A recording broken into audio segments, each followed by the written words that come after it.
လောကမှာအကောင်းဆုံးအရာသာသစ္စာမှန်တာကိုပြောတဲ့သစ္စာစကား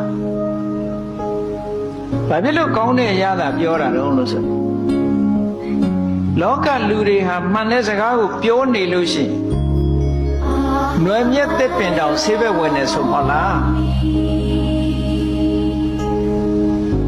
ဝစီသစ္စာနဲ့ပြောရင်အရာခတ်သိမ်းကိုအကုန်အောင်မြင်နိုင်တယ်ဒါကြောင့်မလို့သူလို့ကောင်းတဲ့အရာသာဘယ်တော့မှဤမသွားဘူးဝက်သားစားရင်ဤသွားမယ်ချိုတွေစားရင်လည်းဤသွားမယ်အချင်းတွေလည်းကြာရှည်မစားနိုင်ဘူးဒီပြင်အရာသာတွေကအတိုင်းတာအကန့်အသတ်နဲ့ကြီးပဲမှန်တဲ့စကားဟာအချိန်တရာပြောလေအရာသာမပြတ်ဘူးဟုတ်ကဲ့လားအချိန်တရာပြောလဲအရာသာမပြတ်ဘူးရလာတဲ့အကျိုးကလည်းပဲအမတန်ကြီးမားတယ်လူသားကိုမဆိုထားပြီ